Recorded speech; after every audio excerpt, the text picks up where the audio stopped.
Hello students, this is your mate tutor और मैं आ गया हूँ ऑप्थेल्मोलॉजी सीरीज़ के अगले टॉपिक ग्लाउकोमा को लेकर के। ग्लाउकोमा काफ़ी इंपॉर्टेंट टॉपिक है। हर साल एक लॉन्ग क्वेश्चन आना तय है या फिर एक लॉन्ग शॉर्ट आना तो तय ही तय है। काफ़ी हाई वेटेज है ऑप्थेल्मोलॉजी का। बच्चों का अक्सर ये कहना होता है कि सर काफ़ी बड़ा टॉपिक है, बुक में काफ़ी ज़्यादा कंटेंट दे रखा है, क्या क्या पढ़ना है, कितना पढ़ना है, क्या क्या नहीं पढ़ना है, प्लीज़ हमारी हेल्प करिए। वो सारी चीज़ों को समेट करके आपके पास लेकर के आया है योर मेट ट्यूटर। तो इस वीडियो में हम देखेंगे कि हमें ग्लाउकोमा में पढ़ना क्या क्या है। तो ग्लाउकोमा को हम स्टार्ट करेंगे उसके सबसे पहले टॉपिक डेफिनीशन और उसके क्लासिफिकेशन से। डेफिनेशन के साथ साथ हम उसकी बेसिक मैकेनिज्म भी पढ़ेंगे कि ग्लाउकोमा की बेसिक मैकेनिज्म क्या होती है। मैं आपको बता दूं कि ग्लाउकोमा को समझने के लिए आपको एक्वस ह्यूमर का फॉर्मेशन और उसकी मैकेनिज्म, उसके ड्रेनेज के साथ समझना बड़ा ज़रूरी है। तो अगर आप एक्वस ह्यूमर को समझ लेंगे तो ग्लाउकोमा को समझना बहुत ज़्यादा ईजी हो जाएगा। तो मैं आपसे रिक्वेस्ट करूंगा कि आप ग्लाउकोमा पढ़ने से पहले थोड़ा टाइम निकाल करके एक्वस ह्यूमर का वीडियो ज़रूर देखें। तो ग्लाउकोमा को स्टार्ट करेंगे डेफिनीशन, उसकी क्लासिफिकेशन, उसकी बेसिक मैकेनिज्म के साथ। फिर हम उसका सबसे पहला पार्ट कॉन्जेनाइटल ग्लाउकोमा को पढ़ेंगे। कॉन्जेनाइटल ग्लाउकोमा में दो पार्ट होते हैं। प्राइमरी कॉन्जेनाइटल ग्लाउकोमा होता है और उसका दूसरा टाइप सेकेंडरी कॉन्जेनाइटल ग्लाउकोमा होता है। ये दोनों पार्ट हम दूसरे वीडियो में देखेंगे। ये वाला वीडियो हमारा पहला वीडियो चल रहा है।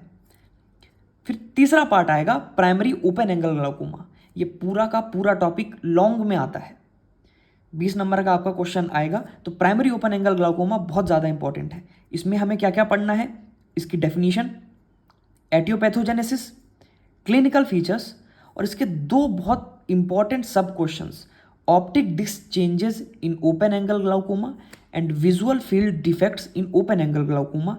ये दोनों अलग से हम अलग अलग वीडियो में देंगे। उसके बाद इन्वेस्टिगेशन, डायग्नोसिस और ट्रीटमेंट। तो ये सारे टॉपिक्स हमें तीसरे वीडियो में मिलेगा और ये दोनों टॉपिक आपको चौथे और पांचवें वीडियो में मिल जाएगा। उसके बाद हमें पढ़ना है प्राइमरी एंगल क्लोजर डिजीज। जी हाँ, प्राइमरी एंगल क्लोजर डिजीज। इसके 3 टाइप्स होते हैं, primary angle closure suspect, primary angle closure और primary angle closure glaucoma. Question आता है इस तीसरे टाइप से। हमें पीएसीडी में डेफिनीशन, एटियोपैथोजेनेसिस, क्लासिफिकेशन, उसके तीनों टाइप्स, इन तीनों टाइप्स में हमें इन सब के क्लिनिकल फीचर्स देखेंगे, डायग्नोसिस देखेंगे और मैनेजमेंट देखेंगे और लास्ट में एब्सोल्यूट पीएसीजी आता है। तो प्राइमरी एंगल क्लोजर डिजीज आपको 6th और 7th वीडियो में दोनों में हाफ हाफ अमाउंट में देखने के लिए मिलेगा। उसके बाद हमें सेकेंडरी ग्लाउकोमा देखना है। सेकेंडरी ग्लाउकोमा में हम देखेंगे क्लासिफिकेशन और एक शॉर्ट क्वेश्चन आता है lens induced glaucoma, plus surgical procedures for glaucoma देखेंगे। तो ये दोनों टॉपिक आपको 8th वीडियो में देखने के लिए मिलेगा। और लास्ट में एज यूजुअल हमेशा की तरह हम पीवाईक्यू सॉल्व करेंगे। पीवाईक्यू में कौन कौन से क्वेश्चन आज से 10 साल पहले तक आए हैं हम उन पर गौर करेंगे। ये आपको 9th वीडियो में मिलेगा। तो ये सारी चीज़ें आपको कहाँ देखने के लिए मिलेंगी आप जानते हैं, only on your mate tutor. तो अगले वीडियो पे जल्दी से आ जाओ। Thank you. तो अब हम आगे स्टार्ट करते हैं ग्लाउकोमा के बेसिक्स के बारे में। ग्लाउकोमा का बेसिक समझना बहुत ज़रूरी है कि ग्लाउकोमा आखिर डिजीज़ कैसी है, इसमें कैसी प्रॉब्लम्स होती हैं और इसका मेन कॉज क्या है ग्लाउकोमा होने का। तो ग्लाउकोमा एक प्रोग्रेसिव ऑप्टिक न्यूरोपैथी होती है। प्रोग्रेसिव, लगातार धीरे धीरे करके बढ़ती हुई। ऑप्टिक न्यूरोपैथी, न्यूरोपैथी का मतलब होता है नर्व डैमेज। तो ग्लाउकोमा एक प्रोग्रेसिव ऑप्टिक न्यूरोपैथी डिजीज़ होती है जिसमें कई सारे डिजीज़ मिल करके इसको कॉज करते हैं। इसमें आई की जो इंटीग्रिटी होती है, जो आई का नॉर्मल फंक्शन प्रिंसिपल्स होते हैं वो लॉस हो जाते हैं। तो प्रोग्रेसिव ऑप्टिक न्यूरोपैथी होता है ग्लाउकोमा, नर्व डैमेज होता है। इसमें 3 मेन चीज़ें होती हैं, 3 मेन प्रॉब्लम्स होती हैं। सबसे पहला होता है characteristic loss of retinal ganglion cells. Retina के जो गैंग्लियन सेल्स हैं उनका लॉस होगा आईओपी बढ़ने की वजह से। Progressive and irreversible vision loss होगा। जब गैंग्लियन सेल्स की डेथ होगी उसकी वजह से आपका विजन लॉस कंटिन्यू होता रहेगा और जो विजन लॉस होता है ग्लाउकोमा में वो इरिवर्सिबल होता है। और तीसरी चीज़ होती है एट्रोफी ऑफ ऑप्टिक नर्व। जो ऑप्टिक नर्व होगी वो एट्रोफाइड हो जाएगी। तो ये 3 चीज़ें याद रखना काफ़ी ज़्यादा ज़रूरी है। पहला characteristic loss of retinal ganglion cells, progressive and irreversible vision loss, atrophy of optic nerve. हम देखते हैं कि नॉर्मली एक्वस ह्यूमर का फॉर्मेशन कैसा होता है। मैंने आपको भी बताया कि एक्वस ह्यूमर का फॉर्मेशन और उसका ड्रेनेज समझना काफ़ी ज़्यादा ज़रूरी है।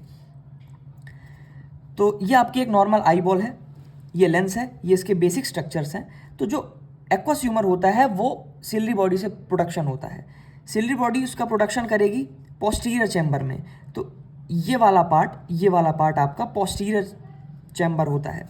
तो सिलरी बॉडी से एक्वस ह्यूमर प्रोड्यूस होकर के सिक्रीट करके पोस्टीरियर चैम्बर में जाएगा और पोस्टीरियर चैम्बर से ये प्यूपिल के थ्रू आगे आके एंटीरियर चैम्बर में आएगा और एंटीरियर चैम्बर से सर्कुलेट होकर के फिर ये आपका 2 कैनाल्स होती हैं जिसको अपन शिलीम कैनाल्स कहते हैं और वहीं पे हमारा ट्रेबिकुलर मेशवर्क होता है, वहाँ से ड्रेनेज हो जाएगा। तो ये कंटिन्यूअस साइकिल होती है नॉर्मल आई में। सिलरी बॉडी से प्रोडक्शन हुआ पोस्टीरियर चैम्बर में, पोस्टीरियर चैम्बर में प्यूपिल के थ्रू आपका एंटीरियर चैम्बर में आ गया और एंटीरियर चैम्बर से ये शिलीम कैनाल और ट्रेबिकुलर मेशवर्क के थ्रू ड्रेनेज हो गया। तो नॉर्मल आई में ऐसा होता है। लेकिन अगर मैं ये ट्रेबिकुलर मेशवर्क और शिलीम कैनाल को ब्लॉक कर दूं या फिर ऑब्स्ट्रक्ट कर दूं तो जो एक्वस ह्यूमर है ये ड्रेन नहीं हो पाएगा। तो जो रेट ऑफ सिक्रीशन है वो रेट ऑफ ड्रेनेज से डिफर कर जाएगा, जिसकी वजह से एक्वस ह्यूमर का एक्यूमुलेशन होने लगेगा। जब एक्वस ह्यूमर एंटीरियर चैम्बर और पोस्टीरियर चैम्बर में एक्यूमुलेट होगा उसकी वजह से ये वाला जो पार्ट है ये पोस्टीरियर सेगमेंट की तरफ मूव करेगा और प्रेशर बिल्ड करेगा, जिसकी वजह से इंटरऑक्यूलर प्रेशर जो है वो राइज करेगा। तो आईओपी राइज होने की वजह से जो रेटाइना की जो लेयर है, जो कोट है, वो डैमेज करेगी और उस डैमेज की वजह से ये तीनों प्रॉब्लम्स देखने के लिए मिलती हैं। तो मेन कॉज और बेसिक मैकेनिज्म को एक फ्लो चार्ट के थ्रू लिखा हुआ है।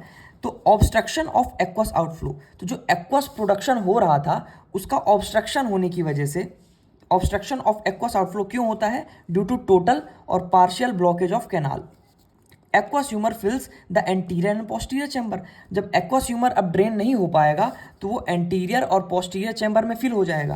तो aqueous humour फिल्स the anterior and posterior chamber. इसकी वजह से प्रेशर एग्जर्ट होगा पोस्टीरियर सेगमेंट में। जब ये पूरा पोर्शन जब इधर की तरफ प्रेशर बिल्ड करेगा, मूव करेगा, उसकी वजह से जो आईओपी है, इंट्राऑक्यूलर प्रेशर, वो बढ़ जाएगा। तो पोस्टीरियर सेगमेंट में प्रेशर एग्जर्ट होगा, उसकी वजह से परसिस्टेंट रेज्ड आईओपी। अब अगर वो जो रेज्ड आईओपी है वो काफ़ी टाइम तक क्रॉनिकली अगर वो परसिस्ट रहा, उसकी वजह से 2 चीज़ें होंगी। पहला, cause of retinal ganglion cell death and nerve damage. तो ये जो रेटाइना की लेयर है, इसके रेटाइना गैंग्लियन सेल्स और नर्व डैमेज होगा, जिसकी वजह से विजन लॉस होगा। अब मैं आपको बता दूं, जो विजन लॉस होता है वो पेरीफेरी से सेंट्रल की ओर मूव करता है। ये आईओपी बढ़ रहा है, आईओपी हर तरफ, चारों तरफ इसकी कोट्स में आईओपी का इफेक्ट हो रहा है, जिसकी वजह से पेरीफेरी से लेकर के सेंट्रल डायरेक्शन में विजन लॉस होता है। तो रेटाइनल गैंग्लियन सेल डेथ और नर्व डैमेज होगी, जिसकी वजह से विजन लॉस होगा पेरीफेरल से सेंट्रल की तरफ। और आईओपी रेज होने की वजह से ही other signs and symptoms of glaucoma के अपीयर होंगे। तो ये हमारा बेसिक है। अब देख लेते हैं कुछ टर्म्स की ओर। कुछ टर्म्स होती हैं जो कि ग्लाइकोमा पढ़ने से पहले समझना काफ़ी ज़्यादा ज़रूरी होता है। सबसे पहली होती है इंट्राऑक्यूलर प्रेशर, आईओपी। आईओपी होता क्या है? तो इंट्राऑक्यूलर प्रेशर होता है internal pressure exerted by intraocular fluid. Intraocular, आँख के अंदर के जो फ्लूइड्स हैं वो इंटरनल प्रेशर एग्जर्ट करते हैं आई बॉल के कोट्स के ऊपर। तो जो आई बॉल की जो कोट्स हैं, आई बॉल का जो कोट्स हैं, वो जो इंट्राऑक्यूलर फ्लूइड है वो प्रेशर एग्जर्ट करता है नॉर्मली। तो वही लिखा है कि internal pressure exerted by intraocular fluid on quotes of eye ball. Normal IOP कितना होता है? एक नॉर्मल आई बॉल का आईओपी होता है 10 से 20 mm of Hg. IOP depend किस पे करता है? आईओपी डिपेंड करता है 2 चीज़ों पे, rate of secretion of aqueous humour, aqueous humour का रेट ऑफ सिक्रीशन कितना है, वही दूसरा होता है रेट ऑफ आउटफ्लो या फिर drainage of aqueous humour. Rate of secretion और रेट ऑफ ड्रेनेज इक्वल होना चाहिए नॉर्मल आई के लिए। जितना सिक्रीट हो रहा है उतना ही ड्रेन होता जा रहा है। तो नॉर्मल आई में रेट ऑफ सिक्रीशन लगभग इक्वल होता है रेट ऑफ ड्रेनेज के। रेट ऑफ ड्रेनेज को मेज़र करने के लिए हम टोनोग्राफी करते हैं। ग्लाइकोमा का टेस्टिंग के लिए टोनोग्राफी का बहुत ज़्यादा इंपॉर्टेंस होता है। तो उसके लिए हमें रेट ऑफ ड्रेनेज निकालना पड़ता है, जिसके लिए हम टोनोग्राफी का यूज़ करते हैं। दूसरा टर्म आता है सेंट्रल कॉर्नियल थिकनेस। हम जब पीओएजी पढ़ेंगे, प्राइमरी ओपन एंगल ग्लाउकोमा, तो उसमें सेंट्रल कॉर्नियल थिकनेस टर्म आएगी। हम समझ लेते हैं कि सेंट्रल कॉर्नियल थिकनेस होती क्या है। तो सेंट्रल कॉर्नियल थिकनेस हमारी कॉर्निया की सेंट्रल थिकनेस होती है, तो उसके वेरिएशन की वजह से हमारा आईओपी का मेजरमेंट वेरी करता है।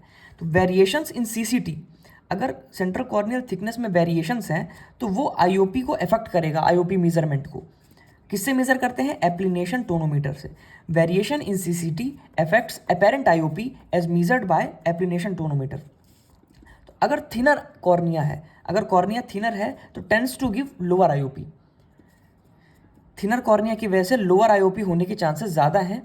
और थिकर कॉर्निया अगर है, अगर कॉर्निया थिक है तो उसकी वजह से higher IOP, over estimated IOP reading आने की ज़्यादा चांसेस हैं। और मैं आपको बता दूं ये दोनों फॉल्स रीडिंग होती हैं। सेंट्रल कॉर्नियल थिकनेस अगर 555 माइक्रोन से कम है, अगर आपकी कॉर्निया 555 माइक्रोन से कम इसकी थिकनेस है तो ये इंडिपेंडेंट रिस्क फैक्टर बन जाता है डेवलपमेंट ऑफ पीओएजी के लिए। मतलब सिर्फ ये एक अकेला पैरामीटर पीओएजी का डेवलपमेंट करा सकता है। वही लिखा है कि सीसीटी अगर लेस देन 555 माइक्रोन है तो ये इंडिपेंडेंट रिस्क फैक्टर है, बाकी कोई भी रिस्क फैक्टर इसे नहीं चाहिए पीओएजी के डेवलपमेंट के लिए। तीसरा पॉइंट होता है cause for aqueous outflow obstruction. तो तीनों टाइप के ग्लाउकोमा में एक्वस आउटफ्लो का ऑब्स्ट्रक्शन होता क्यों है, मेन कॉज मैं आपको यहीं पे बता रहा हूं ताकि आगे जब हम ग्लाउकोमा पढ़ेंगे तो उसमें हमें ईजिली होगी। तो पहला है कॉन्जेनाइटल ग्लाउकोमा। कॉन्जेनाइटल ग्लाउकोमा में एक्वस आउटफ्लो का ऑब्स्ट्रक्शन होता है failure of development of tissues at angle of anterior chamber.